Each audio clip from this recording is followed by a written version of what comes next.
Hey, what's up, everyone? How are you? This is Rob. I'm Everything Star Wars. I'm here, and of course, you are there. And I am with a bunch of YouTubers today, a bunch of special guests who I'm honored, really am. Great people, great friends on YouTube. First, we got open-minded Scotty. How you doing, Scott? Doing great, Rob. How about yourself, man? Scott? Doing good, doing good. Do you want to plug your channel and tell the people, the folks, what you do on your channel? Oh, yeah, I'll go ahead and do that. I am Multi-Minded Scotty. I was formerly Open-Minded Movie Man, but I figured I needed a name change because I wanted to go in a different direction because I talk about more than just movies. I talk about Cowboys since I'm a Cowboys fan. Sometimes I do Blu-ray, DVD updates. I do plan on doing some music reviews at some point, maybe do some soundtrack reviews or maybe certain bands that I grew up with, let's say Rush, for example.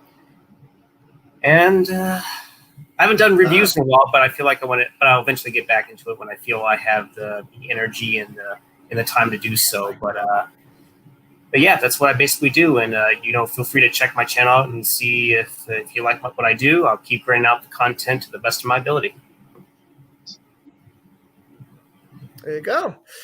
Next to open-minded Scotty, we have the Geek Blend, Mr. Jeff. How you doing? Honored to have you on, man. How's everything? Doing pretty good, Rob. How about yourself, man? Pretty good, pretty good. Would you like to tell the folks out there about your channel? Sure. Yeah, my name's Jeff. I run a channel called the Geek Blend. Do like Star Wars content, DC content, a lot of pop culture stuff. But I also do like streaming service recommendation videos. So Monday, I do a Hulu recommendation series. Then, of course, Wednesday, Netflix. And then Friday, Amazon Prime. So I recommend 2 shows and 2 movies. I do that every week. And then I also have a show on my channel called The Cantina where I do like craft beer reviews. And we also talk about different mixed drinks and different alcoholic beverages. So we do that. And we also have a show on Saturday nights with myself, Raging Rhino, and Lost Jedi 22. We call it the Raging Geek Jedi Show. It's on 11:30 Central Time and 12:30 Eastern Time. But yeah, that's my channel. Hope you guys check it out. Cool. And last but not least, the entertainment crew, Mr. Shad, not Chad, which I call him Chad Luke, by accident. go. And my buddy Luke, who I've known since I first started on YouTube. That's right. I know Luke 2 years now. And so, entertainment crew, how you do? How's everything? Very good. We already know how you're doing pretty good. Want to tell the folks out there about your channel? Go ahead, Chad. I did it last time, man. You do it this time. Okay. Well, we mainly do Star Wars stuff. That's what we're focusing on right now. It's obviously entertainment. So in the future, we're going to be doing other stuff such as DC, Marvel, anything. Pretty much the big stuff of entertainment is what we're going to be doing. But right now, what we have been focusing on is the Clone Wars, season 7 specifically. So yeah, that's pretty much what our channel is about. All right. Okay, sorry, give me a sec. We already got a question, so I'm just going to start with the question. We got it right away. It says, when did you first see The Empire Strikes Back? In case you didn't know, today is the 40th anniversary of The Empire Strikes Back. That's from Ben V. He said, what were your first impressions of it? And keep up the great work. Well, thanks, man. Ben's been a good, like Luke, he's been here about 2 years. So, guys, I'm going to put the question on you. I'm losing my voice here. When did you first see ESB, and what were your first impressions? We'll start with Scott. I think the first time I saw it, I think it was actually not the first Star Wars film I saw. I think that was like the third time because I saw Return of the Jedi first. I think I saw Star Wars, then Empire Strikes Back. In fact, I think I saw it on HBO or something. And I was trying to figure out what was happening, what was happening with Han Solo. Why was the Millennium Falcon, failing? What was the purpose behind Darth Vader? Why was he so obsessed with finding Luke? And how in the world did ILM, put all these spaceships in the battle off Hoth and everything? I mean, just even to this day, all the visual effects hold up well in this film. And the moments where Han and Leia start to fall for one another. Leia's reluctant to admit it, but it was acted well. The tension was there, but also the passion of the two that they had, the chemistry between Harrison Ford and Leia, not Leia, but Carrie Fisher, it worked very well. It just you bought into it, and and the fact that you see that Han Solo's in the carbonite, that was pretty freaky stuff. But and of course we got to see how Boba Fett and all that, and just that it's a very well-rounded sequel. It was a different director, Irving Kershner. I think this was a different director, and he was willing to take it into a more darker note. I mean, especially when they were shocked that Luke Skywalker was the son of Darth Vader, and just that Mark Hamill acted very well in the scene, and I liked how Yoda was, Luke was training with Yoda, trying to learn the ways of the Force. Yoda offered wisdom. Do, not try, but do, and it just has some well-rounded philosophies, and you gotta do something. You just gotta try. You just gotta do it. Have the confidence and all that good stuff. But any way you slice it, it's probably the. I know I'm gonna get a lot of shit for this, but it's not my favorite, but it's definitely the second favorite of mine. The first one will always be Return of the Jedi because it concluded very nicely, but it was still a very good sequel, no matter what. Everything was top notch. The acting, the visuals, the score by John Williams, the Han and Leia thing really still echoes. You hear it. You even heard it in parts of The Force Awakens. So I think very great sequel, and eventually it will lead to a very great conclusion. And we could have gotten that, but we didn't. So there's my 2 cents. So I guess Den of Geek, you're next. So the first time I saw Empire Strikes Back, I was 3 years old. My dad took me to the theater to see it. It was 1980 when it came out. And I remember when I was older talking to my dad about it and remembering the Walker scene, in the snow for Hoth, and talking about other things, and remembering I was standing on his lap. He's like, that was, I guess you remember, that's like one of your first memories. That's what happened. But apparently he took me to the theater, had me on his lap. We watched it. And as I got older, I watched it again, and I realized how well it was written and how, well-rounded of a story it was. And then of course the scene with, the reveal that, Darth Vader is Luke Skywalker's father, and just the chemistry between Han and Luke, and the special effects too, even at that time. And like, you look back at it now, even if you watch like the unspecialized editions, they still hold up to this day. But it will always be my favorite Star Wars film. It will always be the one that blew me away. It was the first thing about Star Wars that blew me away. It'll always be stuck in my mind, ingrained in my mind as the first amazing thing I saw of Star Wars. And every time I watch it, I can rewatch it all the time. That's the one I can rewatch all of the first 6, but this one I can probably watch every day. It's such a fun film. I know it goes to a darker place, but it's, they don't explore that kind of stuff anymore. They don't do that darker turn like they used to with movies. Well, in this kind of stuff, but it sticks out. It always will. My favorite Star Wars movie. That'll never change. But I love it. I love it. All right. Well, first time I saw it was 2013, I believe. I was pretty young at the time, but I actually, what hit me was the music, because it was really well done. Like, it was done at the right times. Like, when a Star Wars story pops up, it's like the Imperial March plays, and it's very menacing. You can tell. Also, Yoda's theme. I actually like that. Even when I was younger, I always knew it was like a banger. So I liked it. I enjoyed the designs for the AT-ATs, because that was the first time I ever saw them. I liked it. I actually saw the prequels before I saw the originals, so it was nice to see like a new era for me, because I did it out of order. So I liked it. Definitely. Very nice. I saw Empire Strikes Back like 2008, 2009, around that area, obviously, and I also, like Shad, I watched it in the timeline order instead of the the release date order.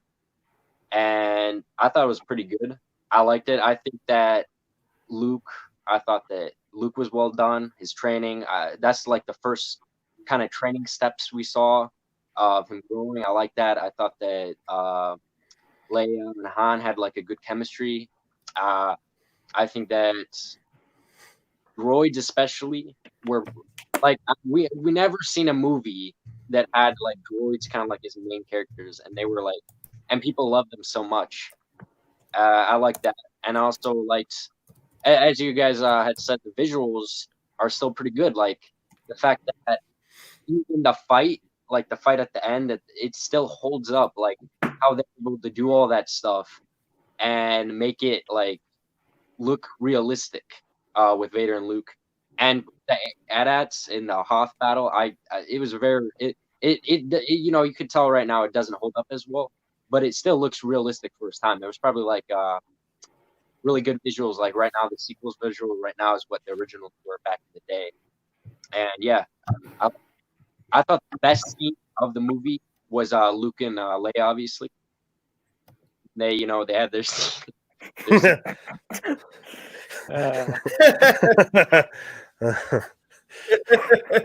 That's what new Star Wars is missing, right? Well, yeah. Yeah. Yeah, it's funny you mentioned that. I'm gonna get to that in a minute. The first time I saw it was in the theater. I don't remember, was it first week or whatever, but I know I couldn't wait to see it. It was probably sold out, so I probably had to wait a few weeks. It wasn't like Fandango times. You had to wait like long lines. If it was sold out, you couldn't see it. That was just it. But it was, when I saw it, man, I felt like the same way in New Hope. I wasn't disappointed. The hot scene, I have to say, is one of my favorite of the original trilogy. First of all, I love the snow speeders, the AT-AT, the whole thing. I was like, wow, this is like so awesome. I never saw anything like, and that was what was amazing about Star Wars. George Lucas always put something there. And like he said, I want something new, something you haven't seen, something, the characters you got an establishment of, but you don't know different worlds. It was just, he did that perfectly. I mean, you weren't like bored. You didn't know what was coming at you. You didn't know what you were going to see next. We didn't know where we were going to go. And it was great. It was just the effects then. Let me tell you, the effects then, I never saw anything in my life at that point in movie wise or on TV like that. It was just so, the technology at that point for that movie was so far away than any other movie I had seen. And it was some cringiness. Like I saw like some old movie and I was like, oh boy, this is kind of cringy, compared to now, and it's like you said, today, it still holds up, if you watch it today. Yeah. I mean, I wouldn't say, oh my God, this is horrible, this is cringy at all. I enjoyed it. And I think another thing, like Luke was bringing up, the only thing that was ruined for the original trilogy, if you want to put the plot hole, there's a couple plot holes, because we get to Return the Jedi, and that's when it all unfolds. And he said, do you remember your mom? And then Leia's like, yeah, I remember my mom, and she was beautiful. And I'm like, okay, fine, whatever. But then he says, oh yeah, you're my sister. I'm like, dude, you kissed your sister kind of passionately in The Empire Strikes Back, right? So I'm like, oh, that's kind of cringe, man. That's yeah.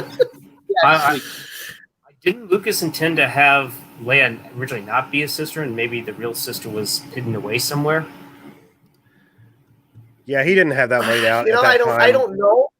That's why I think that happened. So it's just, but I mean, you're right. I mean, whenever you think about like where Leia says, she has a vision of her mom she was sad.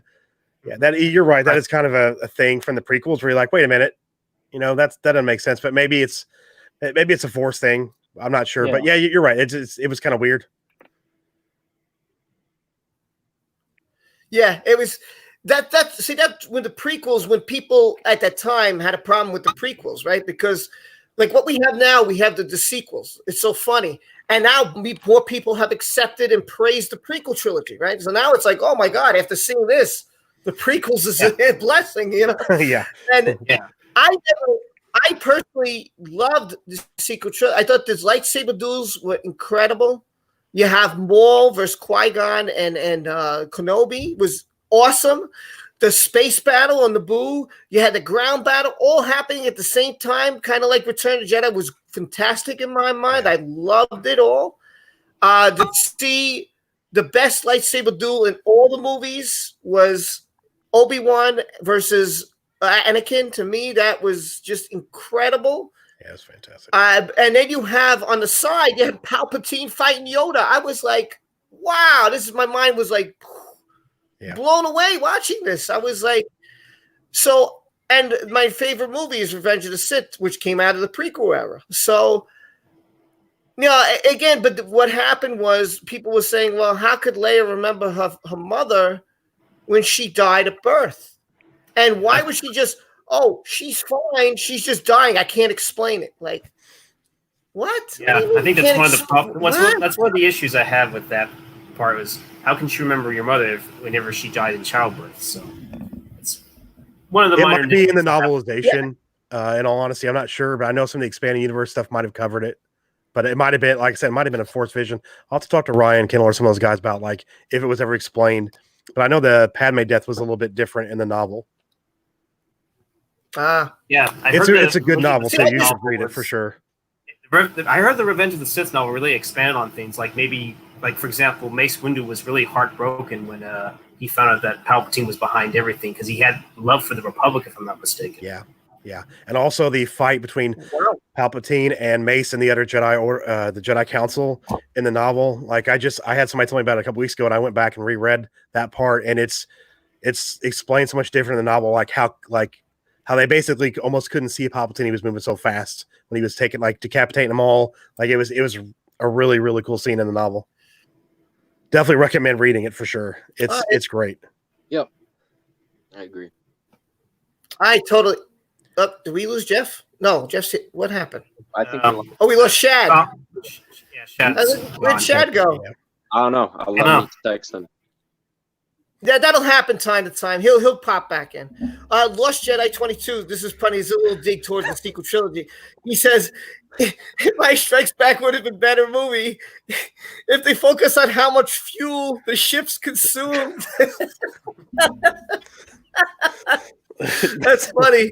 Yeah, that's pretty good. Then he's got another one. He's got another one. I'm gonna pop this one up to. This is just really funny. He's killing it right now. So he would have been emo Vader. That's good. Yeah. Let's be honest. Vader would have been much more menacing if he had a couple of tantrums and wrecked some consoles. You made episode that panel costs $3,000. Yeah. That's funny. That's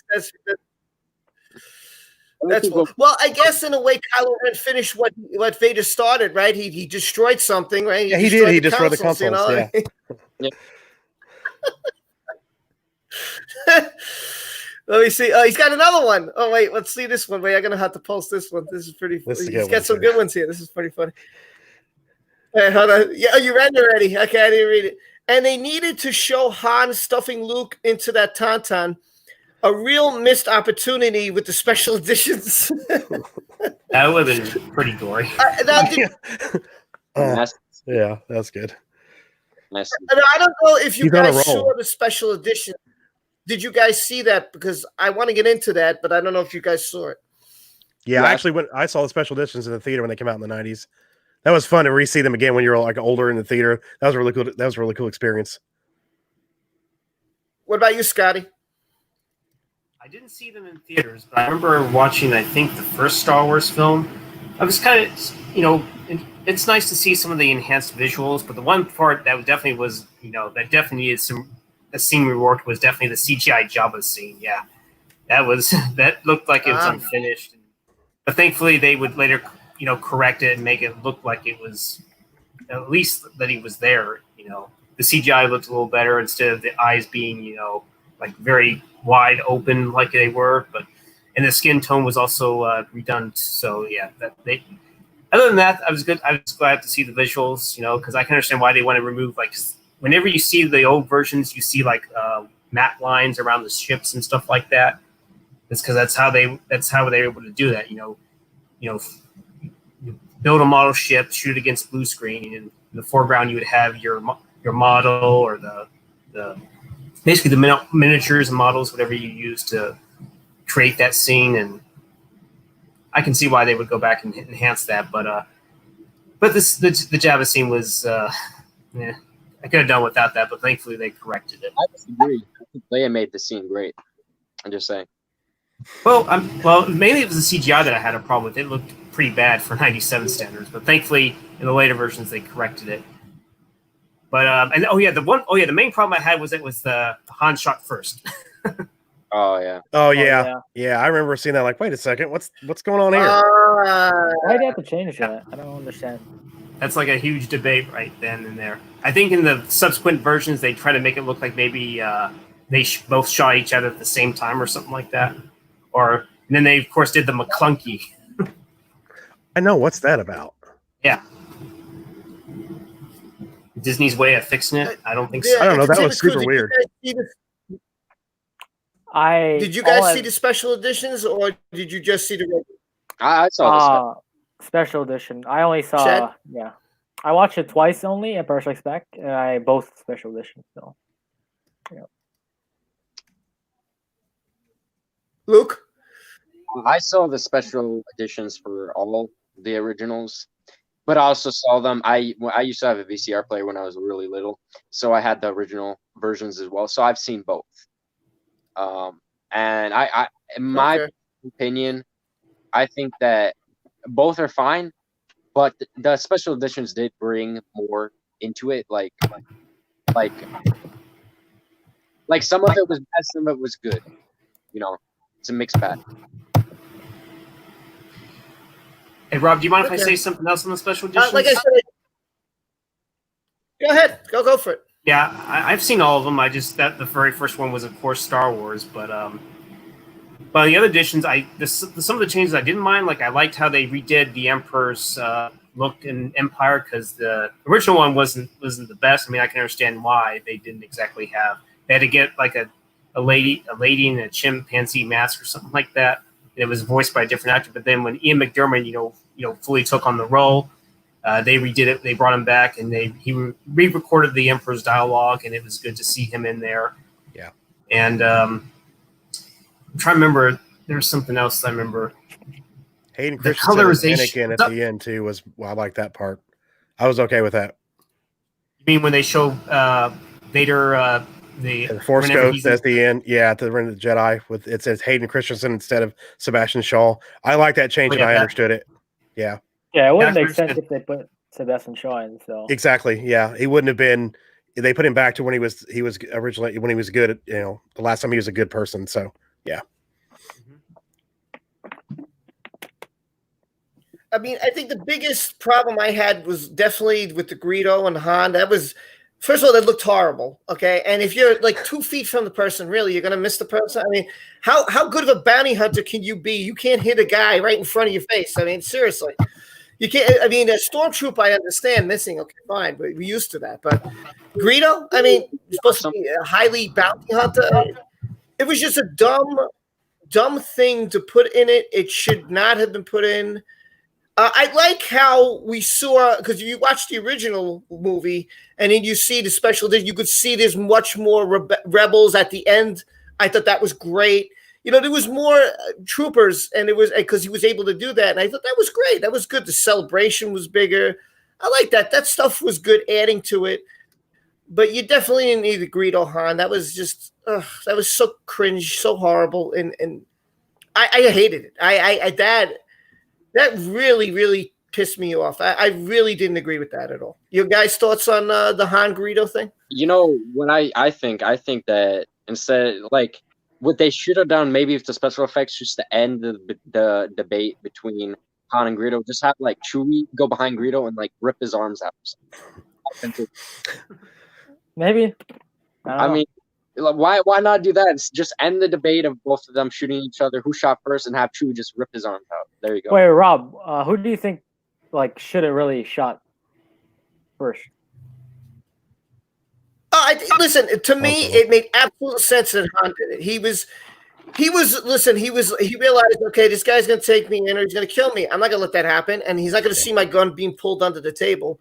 So to me, it made absolute sense for him to pull it first. Greedo's just trying to collect on a bounty. He doesn't need to kill him. He could bring him in. You know, what's the big deal? I could bring him in, still get my reward, and bring him the job alive. I actually disagree. I thought okay. When I saw it, I thought it was the version where Greedo shot first, and I thought it was like a warning shot, not like a actual like he's trying to kill him. Like I felt like it was just a warning, and Han Solo just was like alarmed by it, so he just basically decided to shoot him. That's my opinion on it. I don't think he was actually trying to kill Han. So the only problem with that is that in the special That's a edition, different when they changed perspective. it, they made Han Solo move to the side like he was going to hit him. So, I mean, I didn't know that. Luke said the only change is because he didn't think it made sense that Han would want to kill somebody first. And I'm like, well, his character at that point in his development was that kind of a person. It made sense. Right. Because then you guys saw Solo, correct? Yeah.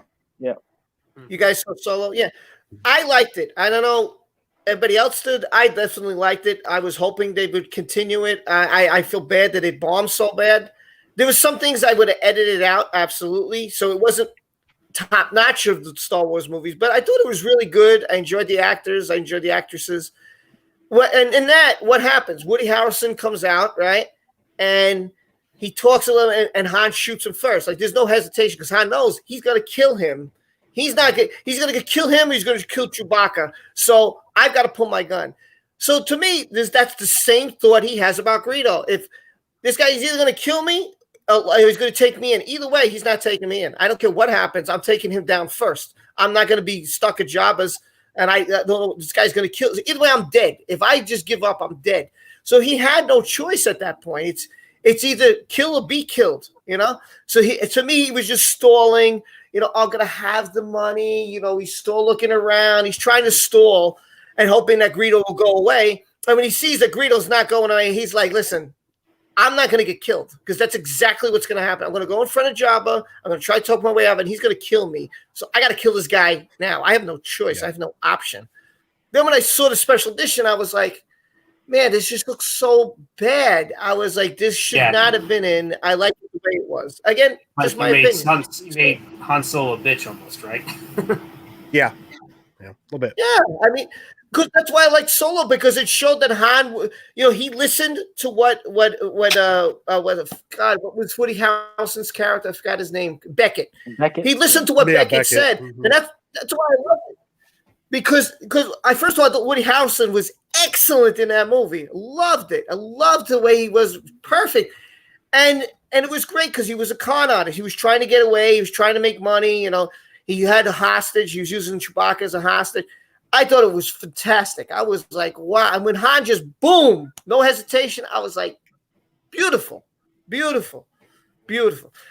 But you know, again, I really liked the movie, but I would have done without some scenes. I would have, you know. Go ahead. What was part of the movie, Rob? You think of Solo? What do you think is the best part of the movie? The best part of the movie? Well, I liked when he was trying to, you know, the ship was getting beat up bad, you know, and he's trying to get out of the situation, and he has the TIE fighters after him. I love that scene, the whole, and he gets out of there with hitting hyperspace, you know. I loved it. I thought that was a great scene. I thought it was fun. It was exciting. I thought that was a good scene to me. I also liked in the beginning when he's trying to get away from the gang, and he makes it, but Kira doesn't. Because I didn't expect Kira to get caught. I thought they were clear. I thought they made it. I was shocked. I was like, oh, crap. What the fuck? She gets pulled out. She gets taken. And he's like, no. And he's like, I'll find you. I felt that. I felt that emotion. That was well done. I loved the way that was, you know, and it's like it gave him a purpose. It gave him a reason. Like, I'm going to fly. I'm going to be the best pilot I can be, and I'm going to find her. I'm not going to stop till I find her again. And I thought it was great. I love Dryden Voss. There was so much I loved about it. I mean, there was things I hated about it too. I would have edited, but to me, that was it. That's what worked for me. Well, I haven't seen it in a while. I only saw it that one time. I remember not hating it. But what was the stuff that you hated, Rob, that you thought could have done without? Well, I didn't like when they go up to the gang, like who's the person supporting them? It's a worm in water. I'm like, what? Like really? Like this is the gang leader? The gang leader's in water. Like, what are you gonna do? You're gonna, if I stay on land, how are you gonna catch me? I mean, seriously. And why would these people even work for someone like that? Like, it's a worm. It's in water. Like, how realistic can it be? And he just throws a rock and the glass shatters and she runs under the water like, oh my God, oh my God. I was like, man, I would have changed that. I would have made some kind of fierce guy. You know, somebody, fierce. It could have been a woman, man, alien. I don't care what it was. But not a worm in water. I just thought that was so bad. Like, realistically, like, would I be scared of? This is the only spot you can go in. Seriously.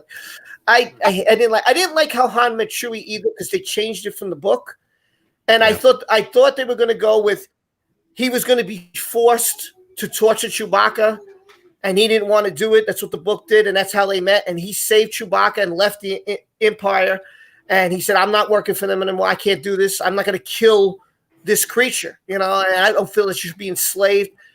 I didn't like that he was a monster and all that. Yeah. I know he saves him, and that's great, but I just didn't like that. I didn't like that how that had happened.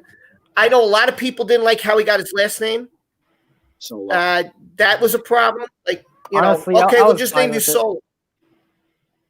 I think the best part. Yeah, you fine with it? I think the best part of the movie was one. I like the development between Han and Chewbacca. I like how they met. I didn't expect that. Like, oh, that's Chewbacca. Like that. That's how they met. I like how they did that. And secondly, I liked Kira. I think those were the best parts of the movie. I think we all know why. I think Emilia Clarke did a fairly decent job with her role. I think she did a better acting job wise than. Oops, sorry. Yeah, she was a very good actor, and she looks very good too. Han has Leia, Kira, women. I actually didn't they imply that Chewbacca was eating people? Like they were like, Yes. oh, he's hungry. Yeah. I didn't like that. Like it doesn't make sense to me. Why would he have not eaten Han then? That's Yeah. Because he speaks Wookiee. Hey Rob, I'm going to be back. Supper's it's ready, like, but I'll be right back and join the panel at some point. It's So like I'll be back. it's like when Batman was like, "Oh, Martha." Okay, How do you know guys that do, name? Scott? Like Thanks that. for coming in, man. Yeah, I did not like that. So Oh, if you want to see the Geek Blend, his channel is right there. He posted it up. You can catch it. That's a A22 in the chat in case you want to catch that. Also, one second. I'm going to put Scotty's up here too, who just had to go. He has to do something real quick. It'll pop up. This is a multi-minded Scotty. He's also a Dallas Cowboys fan. You guys like football? You might want to check it out. His link is at 824. If you want to check out the Entertainment Crew, they'll be with me, by the way, Sunday at 2:00, part of the Imperial Crew we have going on here in this channel. That'll be with Imperial Academy, and hopefully Jedi Purge will join me. Let's see. Did it come up? There it is. And that's at 8:28. I'll get to some of the comments. Just want to say hi to TCS Gaming, who rated me twice already. And King James is in the house. TCS Gaming. King James, yes. And Lost Jedi 22. So we'll get to see them in the. You want to say hi to them? Say hi. Go ahead. Rob. There you go. Jeff, I don't think we heard about what you didn't like about Solo. So if you want to, the floor is yours. I thought Solo was all right. It was kind of like I didn't have really feelings either way. It was kind of boring. I saw it in the theater. I didn't want to go see it, but a friend paid. He's like, dude, I'll take you to see it. I'll pay for it. I'm like, all right, I'll go then. That's fine. And so we went and saw it. It was okay. I did like that the actor Alden Ehrenreich played Han Solo like he did his own thing. He didn't just do an impression of Harrison Ford. And then Donald Glover, I didn't really enjoy because it's basically what he did was an impression of Billy D. Williams as Lando, and I thought it wasn't as original, and it should have been a little bit different since he was a younger version of himself. But I did like Woody Harrelson. I didn't like the Chewbacca and Han Solo meeting thing at all. I made no sense. Why wouldn't he just eat him? Who cares if he can speak Wookiee? It's not going to stop Chewbacca from eating him. He's already been eating people this whole time to stay alive. So why wouldn't he continue to try to stay alive by eating more people? But it was the whole train sequence I thought was weird because, we have ships that can transport stuff in Star Wars. Why do we have to have trains? It didn't make sense. That kind of didn't make sense to me. Like I said, it was just a little bit boring. The Kira thing was okay. I hated the droid. The L337. I would have watched a 30-hour Jar Jar Binks movie versus one more minute of that droid because I could not stand what they did to that character. Yeah. It was bad. I agree. I'm sorry I didn't cut you off, but yeah, you're fine. I just want to point out at that you're 100%. She totally slipped my mind. So, yeah, people just forget about her. It's just like that. It's easy to do. Yeah. They also try to do something between Lando and the droid, which I don't know. Won't bring that up. Yeah, what? Why? I don't get it. It makes no sense at all. Like Billy D. Williams said in an article that he's like, well, Lando wouldn't freaking do that. I'm sorry, that's not how Lando is. Yeah. So even when the original Lando himself said no, the ladies only, thank you very much. So yeah, that happened. Yeah. There's like the Han and Q relationship in the movie, and then there's the freaking Lando and the robot thing. Yeah. Like it's weird. Decided. I enjoyed Kessel. I thought that was a good battle, but maybe that's the only thing I like, that she was trying to free the droids or whatever. Okay, I guess I tolerated that moment. But yeah, she was annoying. Like I was like, and why he's like, oh my god, my droid! Like, dude, it's a robot. It's a droid. Why couldn't they just fix it? Yeah. They fixed C-3PO and he was torn apart. Get it. It made no sense.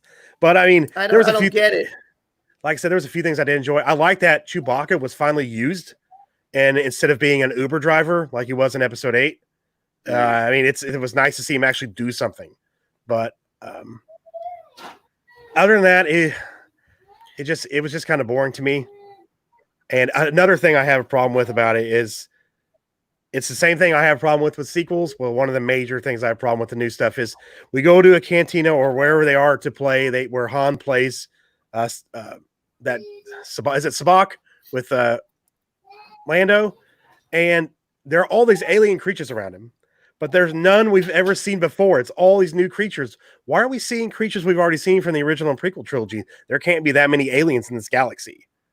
I guess it's just the way they want to show off new effects or new creatures, but why can't we just see more of the same we've already seen? Why can't we see different creatures or new same creatures we've seen? Why do you have to make new ones all the time? It's like the cantina scene in Episode 7. It's all new species. It doesn't make any sense at all to me.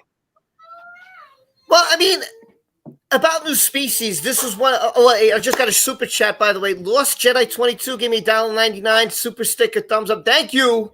If you guys could show some love in the chat for him, I'm going to do that.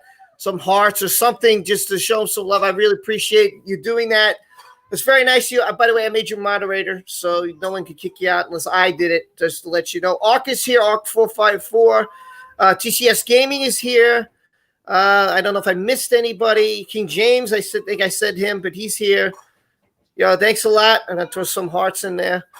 Thanks, I appreciate it. That's very nice of you, man. You didn't have to do that, but thank you very much for doing that. That's very nice. So on the topic, yes, the stream's going well. TCS asked me. I want to see if somebody else wrote something. I'm sorry, I'm trying to catch up with the chat here. Oh, yeah. I'm just going to read it real quick because it takes too long for me to post all this. So Last Jedi's in this a lot. He says, that's why newer bounty hunters need tracking fobs. No commitment to the craft. If the bounty, this is good. I'm going to put this one up. Hold on. I like this. This guy should have his own channel. He said, if bounty hunters came for you and you knew that he was going to drag your ass to get tortured by a mob boss, you'd shoot first too. Consider it self-defense. I agree. And that's what was my line of thinking. To me, this is it. You know your head's on a platter. You know Jabba's going to kill you. You don't have the Force or anything like that. You're one blaster against all his whole army. You're dead. It's over. So you had no choice. Your back was against the wall. He tried to talk out of it. He tried to say, hey, listen, I'll get him the money. It's coming. Just tell him that. But Guido's like, oh, no, I'm not accepting that. Well, then, dude, I'm not going with you. Didn't he also say he was going to take his ship? Yeah, Did he also tell Han he's going to take his ship? And he's like, over my dead body. And Greedo's like, that's the idea or something like that. So he kind of threatened him already a little bit. Yeah. So I could see it. Yeah. Yeah. So hold on. He also had a comment about Solo, and I want to put that up. He said, if someone asked me what, this is again Lost Jedi 22, he says, if someone asked me what I would expect to see in a Han Solo origin story, a train heist and nonsense double crossings. So if someone asked me what I would expect, so he would expect, the only thing here I'm going to say about the train, okay, is maybe they're shipping it from one part of the planet to the other. Maybe it doesn't need to go off the planet. So maybe it was just a way of trying to be secretive, and they figure, okay, look, we don't need a spaceship. We don't have the room, because the train was kind of big. So maybe they don't have a ship big enough to carry what it was carrying. Or maybe because it was so sensitive that it could explode, maybe the car, again, I'm not trying to make excuses. I'm just trying to think outside the box. Maybe the car was enough to hold it so it wouldn't explode. Like if it went side to side, nothing would happen because it was so, that's what I was thinking when I saw. So I didn't really, that train didn't get to me. I thought it was a pretty exciting part. And I felt bad for the driver because I really liked his character. I felt really bad when he got shot. That really got me. I was like, wow, I like that character really, too. I really did. Yeah, he reminds me of Rocket from Guardians of the Galaxy. Yeah, a little bit. Yeah. Yes. Yeah. Yes. That's a good comparison. I didn't think it. That's very good. Let me see if there's anything else in the chat. I got the super sticker. We're talking. This is weird. I don't know if you guys heard this. Let me put this up. This is funny. TCS Gaming said, I don't know how that happened, but John Cena's theme started playing over the stream. I have WWE Network, but I haven't been on it. I don't know because my daughter doesn't know that.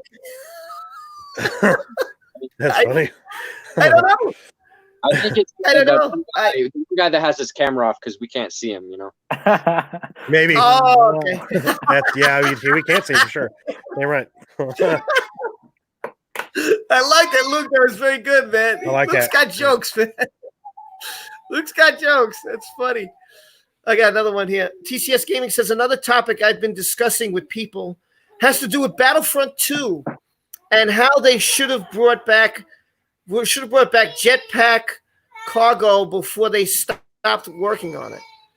Discussing people, let me see, has to do with Battlefront 2. Okay, I play that. And how they should have brought back a jetpack cargo.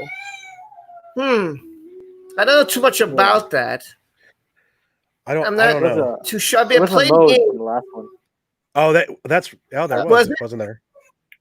It was. The mode. Was it? Yes. Yeah. Okay. Okay, that's what he's talking about. Okay.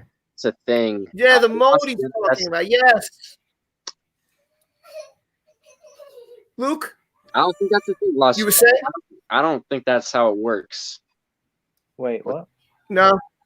With the whole L33 and 3. Oh. The next comment. He's reading the next comment. I was like, what is he doing? Oh, okay, he's ahead of me. Lost Jedi 22, if L337 had... How old is this guy? I don't think... That's funny. He's Lost Jedi 22 is on our show on Saturday nights. He's one of my co-hosts. He's a funny guy. He's got a channel too. But he's right. Yeah. He is. He's right about that. Right. Absolutely. I mean, he's totally right. How could a robot have sex organs, and why would? Oh, he likes me. I know it. Yeah. Yeah. Well, yeah. Like, didn't Kira ask the L337? I don't see how that work, and then she was like, "Well, it does work. It works. Let me tell you, or something like that. Trust me, it works, something like that. Yeah. How do you know that it works? Yeah. Yeah. Exactly. It makes no sense at all. Yeah, you're right.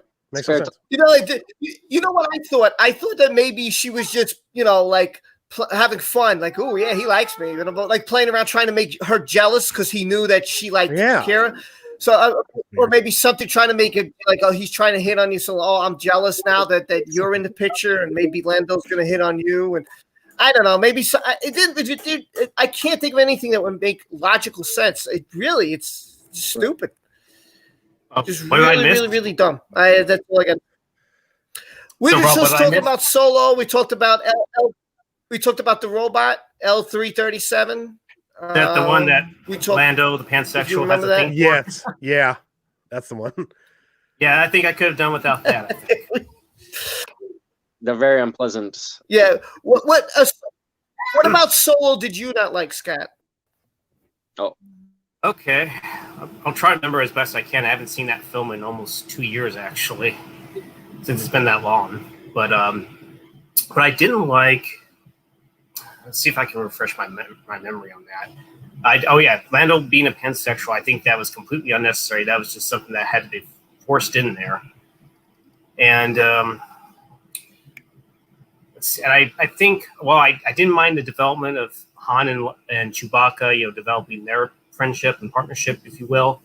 I guess they could have met someplace better, instead of just wasn't Chewbacca a prisoner or something? I'm trying to remember this off the top of my head in Solo. So, yeah, maybe like you said, they should have, maybe the Empire should have captured it, and maybe Han being still with the, with the Empire at the time, working as a soldier or whatever it was, is forced to kill him. Maybe that would have been better as to how they met. And instead, he refuses to do so and takes him out, something like that. But I think it was kind of odd and just felt like it was shoved in there. Yeah. And yeah, I felt like the villain.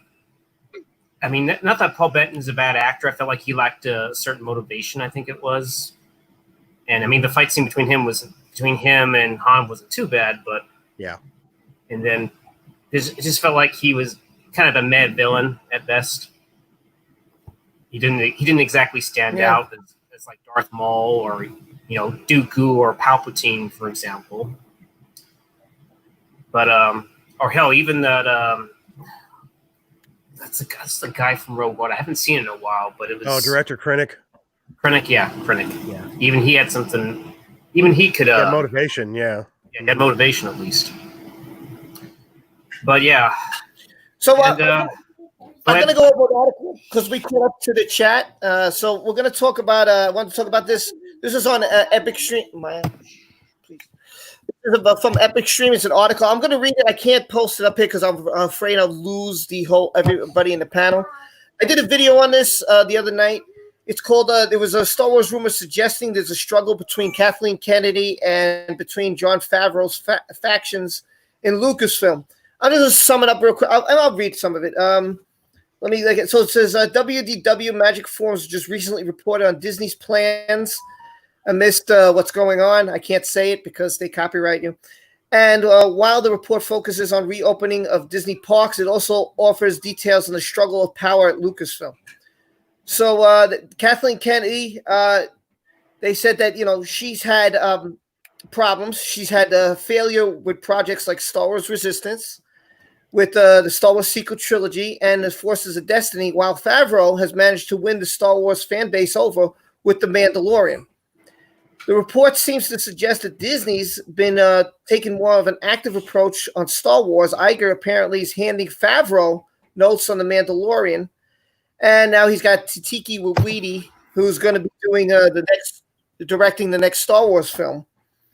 So they say that Kennedy has no control over what's going on. So you got people siding with Kennedy who says, look, let's forget about the past. That's why that line's there in The Last Jedi. Let's destroy the past. We got plenty of Star Wars stuff to look forward to. On the other side, Favreau's like, no, the lore's very important. You can move forward, but you can also keep the lore. You have to. This is the fan base. It's about Star Wars. It's about keeping or attempt to rectify whatever mistakes were done. So, yeah. Exactly. I mean, you should have everything. It should be everything that's happened so far, from Rebels to the Clone Wars. Everything should be included. They should, and going forward, yes, you got some more stories. And then when you say, well, what are you going to do? What's your new trilogy? Who's going to direct it? They're sitting there like, so is Ryan Johnson having a trilogy? Is it going to be Kevin Feige, who reportedly is now with Star Wars also? Is it going to be Wiki, who's now got? So I don't know who's taking over. I don't know what the next. They're doing a trilogy, it's so like they're so silent. So how could you come and say we're going to have new stuff, and yet you don't know what that new stuff is? To me, I think Kathleen Kennedy has no plan, no direction. She doesn't know what to do. She's killed George Lucas. She's killed George Lucas. I agree with Scott. And if I had to jump on the side, I'm working at Lucasfilm, I'm joining Jon Favreau because the fans are all behind him and Filoni, and that's going forward. That's how they can save this mess that we're in. Also, I just want to say this real quick. Kathleen Kennedy's also behind the reason that we don't have a Galaxy's Edge that has everything. The prequels, the original trilogies, the whole nine is because of Kathleen Kennedy. They were building a cantina from the original Star Wars, A New Hope, and she's the one, by the way, and I'm so pissed about this, she's the one who told them, scratch it, only sequel trilogy. Horrible mistake. Horrible. I don't care how many fans go. The bottom line is, it would have been great to see everything, all 9 movies, to have one land. We can go to Hoth or Mustafar, or you can go to Kashyyyk. You can wherever, Crate. I don't care. It would have been great to be a part of the whole entire, to go around the whole park, to start off at the first place on Naboo and work around till we get to the sequel trilogy. Would have been fantastic. I think that park would have been jammed forever. I mean, seriously. But again, these are my opinions. I'm going to shut up. You guys have the floor. Starting with me. Yeah, okay. We can do that. Well, I'll say this. This is definitely a power struggle between Jon Favreau and Kathleen, because Favreau at least wants to at least respect Lucas's vision and stay true to it. He wants to preserve the lore. He wants to.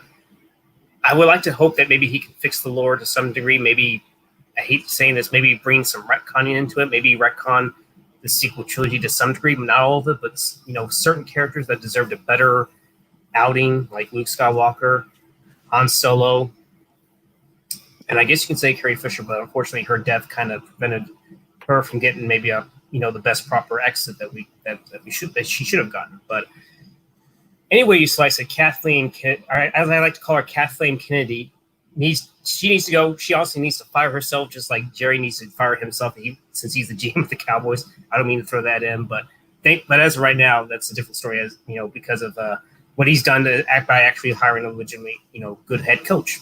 But back on the subject of Star Wars, it's quite obvious that Kathleen needs to go from the very get-go, because like you said, Rob, if she's the sole reason that Katina from the original trilogy was scratched off or scrapped, that's just demonstrating her, I guess you could say, narcissistic and power-hungry tendencies of trying to force more agendas and her female power and all that other stuff. But and Favreau, on the other hand, you can move forward, but you at least, like I said, you want to respect the lore. You want to, have a good, solid continuity, because you now are hearing that Boba Fett's coming back, I believe, in the second season. So you want to at least try to preserve the lore, but also take it into maybe new heights and new directions, and maybe involve the originals somehow. Somehow that's the spirit of the original characters. Like I've heard rumors that maybe Luke might be involved in the second season, if Hamill even wants to do it. But like I said, it's definitely a power play, and I think if we get more fans to side with Favreau and less with Kathleen, and I forget who the other person that she's hired. I guess didn't she hire someone to kind of take her place at some point? I forget what her name is. Some sort of female with glasses or something like that. If anyone can point her out to me, feel free. I think you're thinking of Carrie Hart that runs the story group. Yeah, she just runs the story group for them. Oh, she just runs the story group? Well, okay. Story group. But anyway, you slice it. Kathleen needs to be removed. And I know people are campaigning for Filoni or maybe even Favreau, but why not get them both to run Star Wars or something? Or maybe, yeah. Anyway you slice it, if it was in the hands of Favreau and Filoni, they definitely have a chance to rectify the original characters while also moving forward with a much brighter future, for new characters to kind of take the place of the old ones in a respective way. I agree. I think that Kathleen Kennedy is not someone that should have been running Star Wars. No, no way. Because I don't think her opinions and any of the stuff that she thinks, she thinks that people care about her opinions in the movies. Like, people think we care about the agendas and we care about her opinions. We don't give a shit about her opinions. We don't care about what she thinks. We want to see some good movies, not in The Last Jedi where Canto Bight. There's a bunch of this political crap involved with it. That's not in the end. She shouldn't be forcing her agendas down our throat. I didn't pay to see this movie just to see this garbage. You know what I mean? I didn't pay to see Haldo. Oh, women, they're always right. They're always in control. They're bossing. Yeah, you're a loose cannon, Poe. Poe was actually, in my opinion, he made sense. I would have done the same thing. And then they made it look like Haldo was all along. She was, the good one. That is bullcrap, right? That is like, why basically would she was doing the shit test on him in a way. Exactly. And then we have Rose in there. Why? For different races, representation and stuff. Diversity. Exactly. Why did she have to be in there? Why couldn't Poe and Finn have done something? Them two together, I think they're good together. Why couldn't have they done something significant instead of Poe being wasted by Holdo and Rose being wasting Finn? That's garbage for me. And Rey too. Oh, of course, she has to be good at everything. Oh, but she's a Palpatine, so it's all right. She's a Palpatine, so she's of course gonna be good at everything. No, that's not how it works. And I think that this new trilogy was ruined because we have Kathleen Kennedy in control, which wants to have those political agendas, which I think is crap.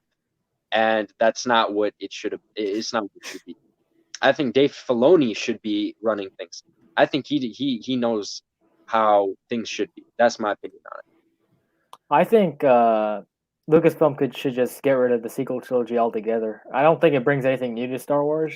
I think it kind of downgrades Star Wars to like just some other money-making like movie. Like, I don't think it brings anything new. The sequels. I do like Kylo and Poe, but those are probably the only two characters that I do kind of like about this new trilogy. I think Filoni and Favreau should just like be co-heads of Lucasfilm because Filoni doesn't really have a lot of experience like on live action, so I'm sure Favreau could maybe they could work together. But like I said, I don't think the sequel. I don't think they have a place in Star Wars. I don't think they should be. I think they should be I think they should be like basically decanonized, like they did with Legends. I think that's what should happen to the sequels.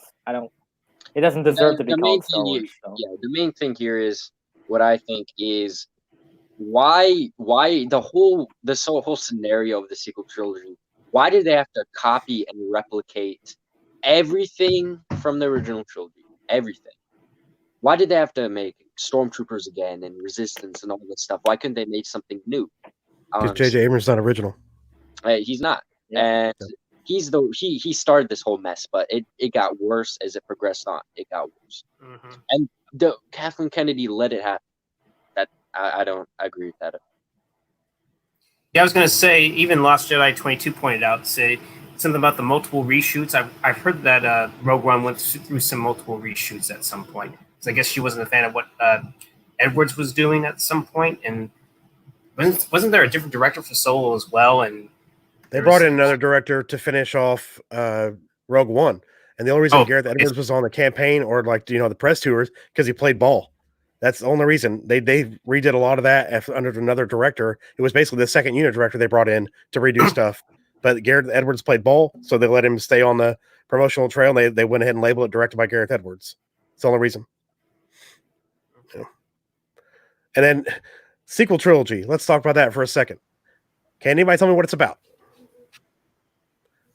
They have not done anything with these movies. They have not done anything. There's no narrative, no reason behind any of this stuff. It's just because Rey's powerful, just because the Palpatine thing was last minute in the last film. They had no idea where they're going. It's because they took a director and J.J. Abrams had him start off a trilogy instead of writing a full treatment for all three. They said, you do this one, and then you do this one. It was a baton race. You hand off to the next director, then you hand off to the next director. There's nothing cohesive to connect anything. That's why it looks so bad. Yeah. What Disney should do, whatsoever. yeah, they should scrub it all and start over, but they won't because they will not admit mistakes. How many times has she lost a director? We had Josh Trank, he was fired. We had Gareth Edwards' situation. We have Lord Miller in the beginning of in the middle of Solo, halfway done with the movie. They fire them and they bring in Ron Howard. They lose. The Game of Thrones guys, they were going to do a trilogy. They're gone. Yeah. Ryan Johnson, we know he's not getting a trilogy. Come on. There's no way that's happening. They're not bringing him back. Iger's not going to deal with that shit. There's no way. And the whole thing with Filoni you guys are talking about, there is an article out there. It's from a book. Filoni is one of the reasons that Leia was the more focused person in the sequel trilogy versus Luke. And it was he was in that meeting, and he had those ideas as well that Luke should be put on the back burner. It should be Leia because she's a woman. So Filoni is one of the reasons that happened. And if you guys ever read, there's a guy on Twitter, Ichibaka. He has a website called Disney Star Wars is Dumb. He reports a lot of this stuff. It's really great stuff. And they just have an agenda all around. I think Favreau might do a good job. He's trustworthy. You can tell that people respect him and what he's doing. And a lot of The Mandalorian is his. I mean, yeah, Filoni's written a little bit of that stuff and directed a couple things, but it's mostly Favreau that's doing it. Yeah. Now can they hold up in season 2? Can we continue to get good quality content? I mean, we already know that there's Boba Fett's coming in. Ahsoka Tano's coming in. Remember that Rex is coming in. Sabine's coming in. Thrawn's probably going to be in it. They continue to throw more characters in the mix, and it's only 8 episodes. That's a lot of convolution. Yeah. And then you have a character like Din Djarin, the guy that plays the Mandalorian. How many people do you think know his name? All they think about is Baby Yoda. And now they're going to make him on the back burner again in his own show by bringing in all the other characters. It's just, if they can do it right by just kind of peppering it in, naturally, it might work. If they can't, then they've already lost people from season 2. Because you have season 1, it's good. There's some problems with it, but if you can't keep that quality in season 2, you're going to lose a lot of people because you've lost a lot of people already with this sequel trilogy and what you did with Solo. The people a lot of people didn't like it. I think the only thing that's really, besides Mandalorian, that's loved all around by Star Wars fans is still Rogue One. I mean, I still enjoy Rogue One. I think it's the best that they've done so far. Even, I mean, I do like the Mandalorian, but I think I put Rogue One over it a little bit. But I mean, they need to get rid of her. I think Iger is going around her back. I mean, then you have reports of this show that's female centric that was leaked before they announced it on May 4th. Rumors behind the scenes that Kathleen Kennedy leaked it out there, and it was a show that Iger said no to. He said, "You're not doing that." But she leaked it out to the press so they couldn't cancel it without looking bad, because then what are you doing? You're cutting a female-centric show, and then, of course, you're going to get called sexist or ist or ism or whatever. Mm-hmm. So it's just one of those things that they need to get her out of there. And I do think once her contract is up, I don't think she'll come back. I think she'll be like, well, I'm going to retire. I'm going to take time off. And I think what's going to happen behind the scenes is they're going to tell her you're not coming back anyway. Yeah, hopefully she either fires herself or she's forced out to the point where she realizes that no one respects her anymore after all the shit that she pulled through. So it's clear that she doesn't really have a vision, except maybe in her head that it all should be about the female agenda and the Force is female. And all that. Exactly. Well, watch the original interview with him and her and George Lucas, where he was saying he was selling it, and she's like, "We're going to respect these characters and the way you created them." He brought her in because he thought that with her on the inside of Lucasfilm, she would listen to what he was saying. They could go back and forth, and she would respect his stuff. And, the treatments for the trilogy or the sequel trilogy that he gave to Disney, that she would do what he was wanting, because they had known each other for a really long time. She was been executive producer on a lot of the stuff he did. And they met on, I think it was Indiana Jones films. Yeah. She was executive producer of that. I think it was. Yeah, and she was good friends with Steven Spielberg, and she did a lot of his stuff for executive producer. They've been friends for a long time, so she thought, he thought, I've got a friend now and the head of Lucasfilm at Disney. Now I can make sure my stuff gets done without me having to do this, and I can kind of sit back. She turns around, throws away his scripts and we're going to go a different direction. and stabs in the back. I mean, it's in the Iger book. He says it. George Lucas was not happy with the direction they went. He was upset when they found out they weren't using his treatments for the sequel trilogy that he wrote. Yeah, they just. So, yeah. The thing is, but political agenda, as I was saying before, I really pissed me off when they, at the end of Rise of Skywalker, had the lesbian kiss thing. Why was that needed in there? I don't. Yeah. There's no significance whatsoever, as we were saying, except, let's support this. Like, really. Just couldn't you have at least gotten a woman that was at least the same age, or at least maybe a little older, not someone that was like really old. And if you're going to put it in the movie, leave it in the movie. Don't take it out for overseas viewing. If you're going to put it in there to support the LGBT community, leave it in there. Don't take it out, because that shows that you don't have the balls to actually put in the representation that you want. You change it for overseas countries who don't look at this in the same light as other people. So you're not really actually, saying, this is what we believe in. This is why we put it in here. No, we're going to take it out really quickly in China and other markets because they won't like that as much. So we need to make money. It's all about money. That's all it is. Yeah, I saw that they take it off for the other other countries. Another thing is and also the Rise of Skywalker with that one girl, I forget her name, that Poe liked her or whatever. Zori Bliss. Yeah. Like, oh well, I don't like you, like stuff like that. Like I don't get I'm embarrassed and stuff like that. Like I'm too good for you, you know what I mean? Like all that. There's not the only character that I like from Disney from the movies. I truly think it's a decent character is Kira. I don't like Rey. I don't like Rose. I don't like Holdo. I don't like any of these garbage female characters. They need to make them good, not garbage. I don't like that. Yeah, they had no real character development, really great characters. I mean, they just put them in there because they were diversity hires, unfortunately, because Leia wasn't a diversity hire. Get the Bob Iger cut of Rise of Skywalker? That's what I remember reading at one point. Because there was an Iger cut, there was a George Lucas cut, or maybe technically JJ/George Lucas cut. JJ Lucas cut, yeah. There was the Kathleen cut for the worst. Yeah, I know that there's rumors that they're out there, but the fact that I doubt we'll ever see them. I mean, maybe down the road, if Kathleen Kennedy's gone, there's like a whole new creative team in there. Maybe down the road it might just come out. Her contract is somewhere in 2021 is when it ends or something like that. Yeah. Mm-hmm. Yeah. Here's the thing about I did a video of this while. A lot of things you're saying, I know I did videos on. One of the things about JJ is here's what happened. They offered JJ a 3-year contract, which was the right thing to do.